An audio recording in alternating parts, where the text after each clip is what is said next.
எல்லோருக்கும் வணக்கம். Aadhira's kitchen YouTube சேனலுக்கு உங்களை அன்போடு வரவேற்கின்றேன்.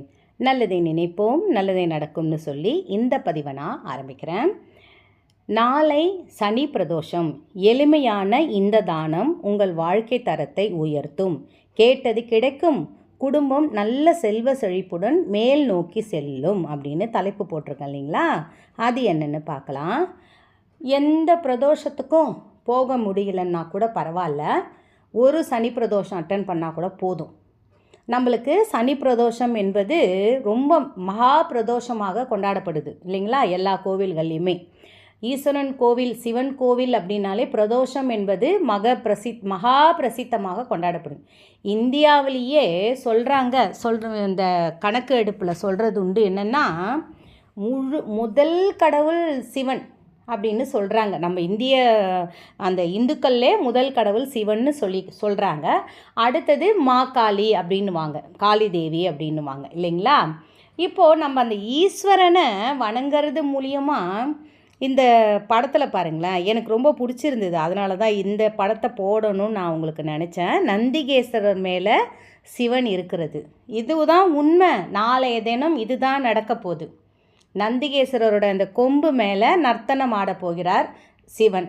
அந்த மெய் மறந்து அவர் ஆடிக்கிட்டு இருக்கும் பொழுது நம்ம என்ன கேட்குறோமோ வாரி வாரி வழங்கிடுவார். நீங்கள் போய் பாருங்களேன். என்னோடய வீடியோ இப்போ உங்களுக்கு எதாச்சமாக உங்கள் கண்ணில் திடீர்னு படுதுன்னு வச்சுக்கோங்களேன், கண்டிப்பாக உங்களை ஈஸ்வரன் அழைக்கிறாருன்னு அர்த்தம். அது எப்படி அழைக்கிறார்? அவன் அருளாலே அவன் தாள் வணங்கி அப்படின்னு சொல்லுவாங்க இல்லைங்களா? அந்த மாதிரி அவன் அருள் இருந்தால் மட்டும்தான் நம்மளால் சிவனை வணங்க முடியும்.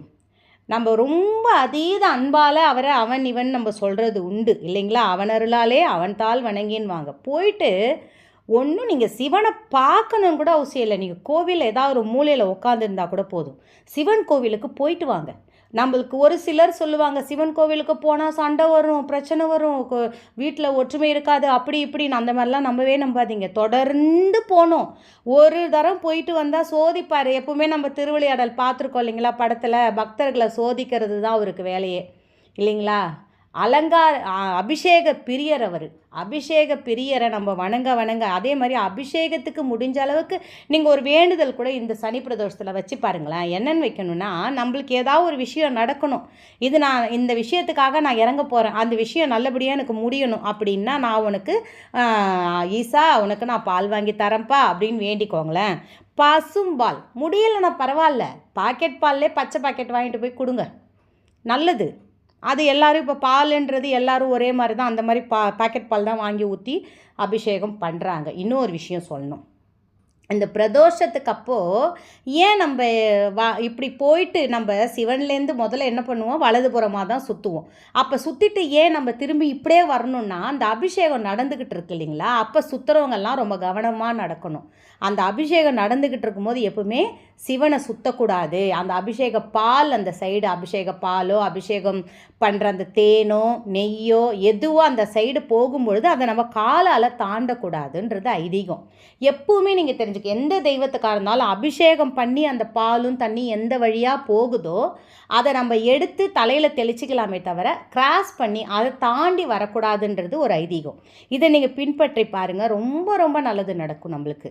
அதனால தான் பிரதோஷம்னாலே நிறைய விஷயங்கள் இருக்குது. இப்போ இந்த பிரதோஷம்னாலே நிறைய விஷயங்கள். நம்ம சும்மா போயிட்டு அந்த கோயிலுக்கு போயிட்டு நம்ம கதையெல்லாம் அங்கே பேசிக்கிட்டு இருக்கக்கூடாது.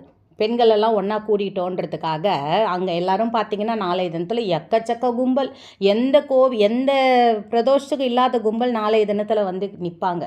அப்போ நம்ம என்ன பண்ணோம், இந்த சேலை நல்லாயிருக்கு, இந்த நகை நல்லாயிருக்குன்றதை பேசுகிறத விட்டுருவோம். நம்ம அது தனியாக சேரும் போது பேசிக்குவோம். அவருடைய மந்திரத்தை சொல்லிக்கிட்டே இருங்க. ஓம் நம சிவாயா, உங்களுக்கு தெரிஞ்சது ஈஸியான மந்திரம். ஓம் நம சிவாயா, ஓம் நம சிவாய். அது சொல்லும் பொழுதே நம்மளை விட்டு நோய் அகலும், கண்டிப்பாக அகலும். அது பிரதோஷ் தன்னைக்கு நீங்கள் போயிட்டு வணங்கிட்டு வர்றது மூலியமாக. அதை விட இன்னொரு விஷயம் சொல்கிறேன். அந்த எல்லாம் அபிஷேகம்லாம் முடிஞ்சு ஆராதனையெல்லாம் முடிஞ்சு மீனாட்சி தேவியும் சுந்தரேஸ்வரர்னு வச்சுக்குவோம். அந்த இடத்துல சிவன்னாலே நம்ம அப்படி தான் நினைப்போம். அவங்க 2 பேரையும் வலம் வரும்போது முக்கியமாக இன்னொரு விஷயம் சொல்கிறேன் உங்ககிட்ட. பள்ளியறை எந்த கோவிலில் நடக்குது பள்ளியறை பூஜைன்னு நினச்சிக்கோங்களேன். அந்த பள்ளியறை பூஜையில் ஒரு நாளாவது நீங்கள் கலந்துக்கோங்க. அந்த பள்ளியறை பூஜையில் கலந்துக்கும் போது கணவன் மனைவி ஒற்றுமை நிலைப்படும், சண்டை சச்சரவுகள் குறையும். அதே மாதிரி அந்த வலம் வராங்கன்னு சொன்ன இல்லைங்களா, தோளில் தூக்கிக்கிட்டு நந்திகேஸ்வரர் மேலே சிவனும் பார்வதியும் அமர வச்சு வலம் வருவாங்க. அந்த வலம் வரும்போது அந்த இடத்துல நம்ம என்ன பண்ணணும் பார்த்தீங்கன்னா, ஒரு வலம் ஒரு வலம் போது ஒரு இடத்துல நின்று கற்பூர ஆரத்தி காட்டுவாங்க. அந்த இடத்துல நீங்கள் என்ன பண்ணணுன்னா, உங்களுக்கு இப்போ ரொம்ப நாளாக அந்த வியாதி, ஏதோ ஒரு வியாதி நம்மளுக்கு இனம் புரியாத இருந்துக்கிட்டு இருக்குது, இந்த மாத்திரை சாப்பிடணும், ஏன் இந்த மாத்திரையை நம்ம சாப்பிட்டுக்கிட்டே இருக்கணும், அந்த இடத்துல அந்த மாத்திரையை நீங்கள் எடுத்துகிட்டு போய் வச்சு ஞாபகமாக தண்ணி குடித்து அந்த மாத்திரையை போட்டு பாருங்களேன்.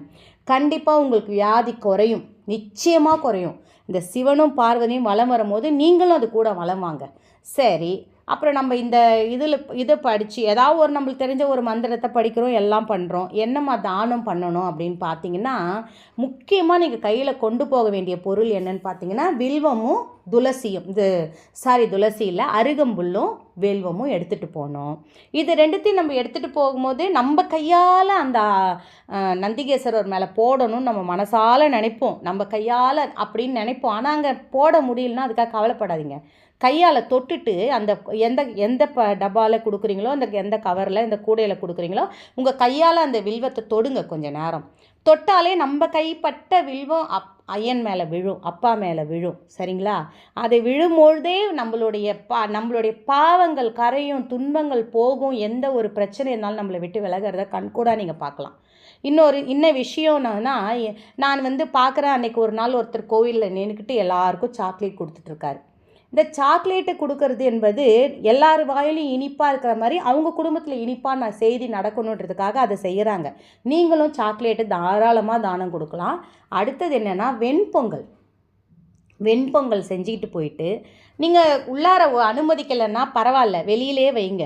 அப்பாவுக்கு தெரியும், வெளியிலே வச்சு சுவாமிக்கிட்ட அந்த சன்னிதானத்தோட வாசலில் இல்லை உள்ளே வைக்க அனுமதிச்சாங்கன்னா உள்ளே வச்சு அந்த ஆராதனை பண்ணிவிட்டு அதுக்கப்புறம் அங்கே வரவங்களுக்கு சின்ன தொன்னையெல்லாம் இப்போ நிறையவே நம்மளுக்கு கிடைக்க ஆரம்பிச்சிச்சு. பாக்குத்தட்டு, தொன்னை உங்கள் வசதிக்கு தகுந்த மாதிரி நீங்கள் கொஞ்சமாக செஞ்சுட்டு போய் செஞ்சிங்கன்னா நீங்கள் என்ன கேட்டது கிடைச்சிடுச்சோ அதுக்கப்புறம் நீங்கள் என்ன பண்ணலான்னு பார்த்தீங்கன்னா, பெரிய லெவலில் நீங்கள் அன்னதானம் பண்ணுவீங்க பாருங்கள்.